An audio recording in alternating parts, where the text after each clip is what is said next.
Selamat siang dan salam sejahtera buat kita semua.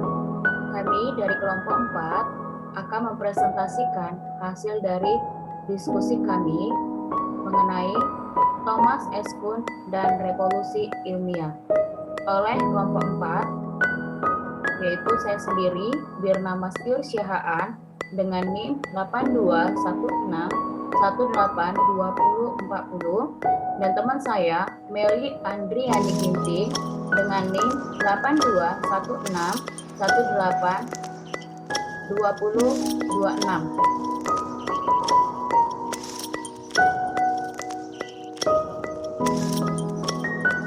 Kami mengucapkan terima kasih kepada Bapak Dr. Daula Saragi, M.Kum, selaku dosen pengampu mata kuliah Filsafat Ilmu, karena telah membimbing kami selama proses perkuliahan dan pengerjaan tugas ini. Sini juga kami akan membacakan biodata dari kami masing-masing dari kelompok 4. Saya sendiri yaitu Birna Mastiur Syahaan, SPDGR, dengan NIM 8216182040, tempat tanggal lahir Saranggiting 30 November 1993, anak pertama dari 3 bersaudara alumni S1 BGSD Unimed. Biodata teman saya yang bernama Meli Andriani Ginting SPD dengan NIM 8216182026, tempat tanggal lahir 3 Panah 23 Mei 1997, anak pertama dari 3 bersaudara alumni S1 PPKN Untirta. Nah, selanjutnya akan dibacakan oleh teman saya Meli Andriani Ginting. Kepada teman saya Meli Andriani Ginting, saya persilahkan. Baik, terima kasih untuk kesempatan yang diberikan. Di sini saya akan memaparkan mengenai kodrat penalaran ilmiah. Menurut Kuhn sendiri, suatu paradigma berfungsi apabila semua anggota komunitas penelitian ilmiah menerima kesamaan antara apa yang dahulu secara perseptual merupakan hal-hal yang berbeda dan tidak sama. Ilmuwan perlu mempelajari bagaimana menerapkan kesamaan untuk memecahkan masalah dalam berbagai macam situasi. Gambaran tentang ilmu yang kurang terlihat dan ditemukan dalam teks, dalam riwayat hidup ilmuwan besar, dan berbagai diskusi mengenai sains untuk memperlihatkan pertumbuhan kumulatif dan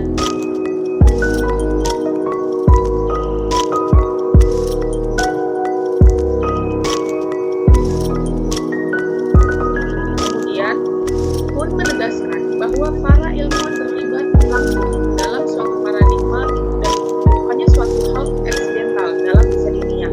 Menurut hasil riset psikohistoris nyata bahwa metode penggunaan konsep dan penilaian atas teori merupakan hal-hal yang kita perhitungkan lewat analogi dari unsur-unsur penting dan apa yang hanya kita perhitungkan lewat analogi dari unsur penting dengan cara menyesuaikan penilaian kita pada konteks khusus.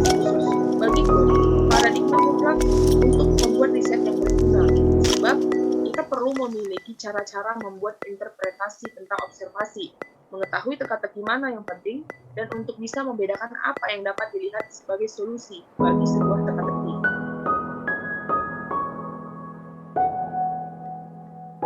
Kemudian pembahasan selanjutnya mengenai kodrat revolusi ilmiah. Perkembangan ilmu menurut Kuhn mengikuti proses sebagai berikut. Yang pertama adalah level pra-paradigma, yaitu unsur-unsur penting dalam level ini adalah adanya ketidaksepemahaman yang mendalam tentang teori fundamental dan banyak soal menyangkut himpunan data yang berada di luar prosedur yang diterima. Paradigma yang mendominasi karya-karya contoh yang ada pada pusat paradigma pada umumnya tidak dipertanyakan. Yang digunakan dalam karya contohnya dipakai seluruhnya disiplin itu semua aktivitas ini disebut normal. Kemudian yang kedua, teori yang diformulasikan di bawah paradigma baru amat berbeda dari teori-teori lama, dan teori-teori lama tidak bisa dipikirkan sebagai yang berhubungan dengan teori-teori baru.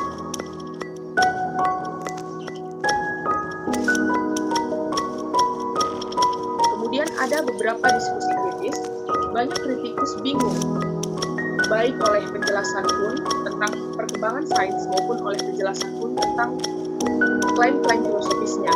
Bagi Kuhn, apa yang secara aktual terjadi dalam perkembangan sains merupakan suatu petunjuk penting menuju apa yang mungkin dan diinginkan. Ada dua macam kritik terhadap pandangan Kuhn. Yang pertama adalah argumen bahwa klaim-klaim filosofisnya salah. Kemudian yang kedua, ia salah menginterpretasi apa yang telah terjadi dalam sejarah ilmu.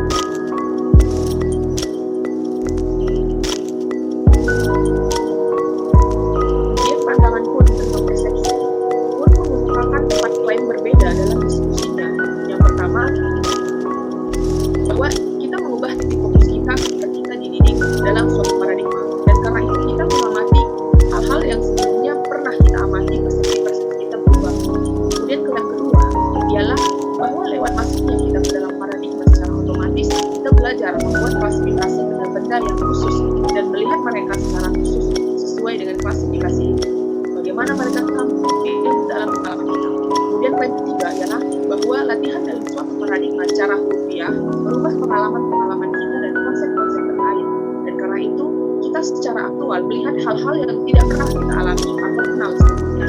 Kemudian klaim keempat adalah bahwa latihan dalam paradigma membuat kita mampu mengalami perbedaan-perbedaan tajam antara benda-benda yang sebelumnya telah masuk dalam persepsi kita sebagai yang berbeda secara bertahap. Kemudian klaim pertama tentang pengaruh paradigma terhadap persepsi dapat dipahami. Sementara di klaim kedua dari tentang persepsi juga benar dan penting, dan klaim ketiga dan keempat dari akan menimbulkan persoalan-persoalan serius, khusus untuk teori-teori yang dapat dites secara objektif melalui pengalaman. Namun klaim ketiga dan keempat ini adalah tidak benar. Untuk pembahasan selanjutnya akan dibahas oleh rekan saya, kepadanya dipersilakan. Terima kasih pada Mas Henry. Ini saya akan melanjutkan dari pemaparan pembahasan tadi, yaitu mengenai klaim kedua Kuhn. Tentang persepsi juga benar dan penting, kita perlu belajar menggunakan penjelasan. Penjelasan ilmiah dalam bahasa kasus yang luas dan bagaimana kita menggunakan semua secara perseptual adalah jelas. Klaim ketiga dan keempat Kuhn. Klaim-klaim ini akan menimbulkan persoalan-persoalan serius, khusus untuk teori-teori yang dapat dites secara objektif melalui pengalaman. Karena nampaknya setelah melewati latihan, kita pasti punya kesulitan dalam kaitan dengan hal-hal yang tidak bergantung pada paradigma untuk mengujinya. Namun, klaim ketiga dan keempat adalah tidak benar. Selanjutnya yaitu mengenai pandangan Kuhn tentang perkembangan. Klaim Kuhn bahwa penjelasannya sama dengan pandangan bahwa progres atau pertumbuhan pengetahuan terjadi dalam ilmu-ilmu nampaknya tidak dapat dibenarkan. Di banyak tempat, dia berbicara seakan banyak yang menentukan apakah suatu teka-teki ada atau tidak ada, dan entahkah itu secara memuaskan telah dijawab ditentukan oleh paradigma yang membawahinya. Selanjutnya kita akan membahas mengenai kritik Feyerabend.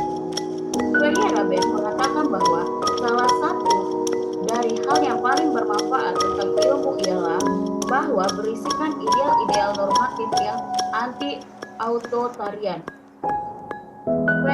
Feyerabend berpendapat bahwa menyelesaikan masalah-masalah kecil tidak menarik bagi tujuan ilmu yang memberikan kita teori-teori penting yang memajukan pengetahuan kita.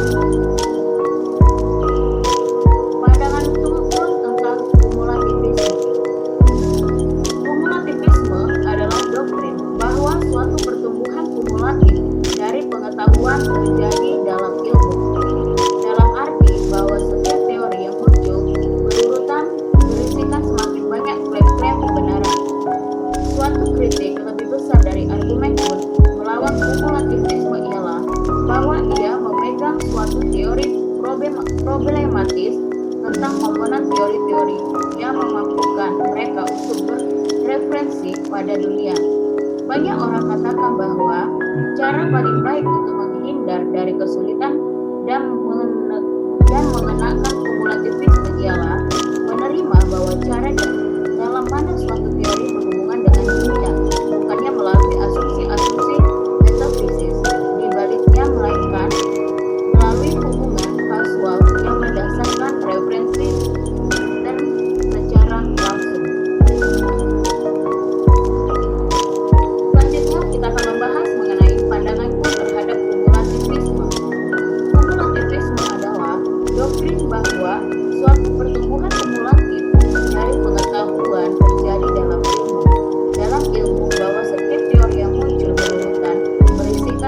sebagai klaim kebenaran. Suatu kritik lebih besar dari argumen melawan kumulativisme ialah bahwa ia memegang suatu teori problematis tentang komponen teori-teori yang memampukan mereka untuk berreferensi pada dunia. Banyak orang katakan bahwa cara paling baik untuk menghindar dari kesulitan dan mengenakan kumulativisme ialah menerima bahwa cara dalam mana suatu teori berhubungan dengan dunia bukannya melalui asumsi-asumsi metafisis, dibaliknya melainkan melalui hubungan kasual yang mendasarkan referensi term secara langsung. Selanjutnya yang akan dibahas yaitu mengenai kelahiran ilmu pada zaman Renaissance. Zaman Renaissance ditandai oleh zaman kebangkitan dan kelahiran kembali perkembangan peradaban seni sastra pada masa lalu sekaligus zaman terbebasnya pikiran manusia dari berbagai ajaran dogmatis agama. Istilah phlogiston diperkenalkan dalam hubungan kasual dengan apa yang kini kita sebut pembakaran. Barangkali istilah phlogiston punya referensi yang ditentukan oleh konsepsi-konsepsi mereka, dan karena konsepsi mereka secara mendasar salah, ia tidak eksis. Namun, sementara contoh lawan historis ini menunjukkan bahwa teori kasual di atas tidak benar. Teori kasual dapat diungkapkan kembali. Sesuatu yang membuat teori kasual sungguh diterima adalah kritik yang ia bangun tentang asumsi dasar pun, bahwa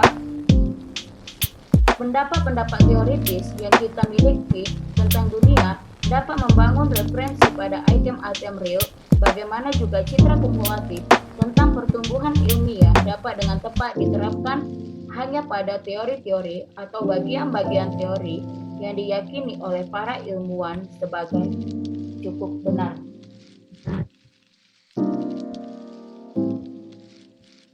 Terima kasih. Sampai di sini hasil dari pemaparan diskusi kami. Jika ada saran, kritik, kami terima. Terima kasih.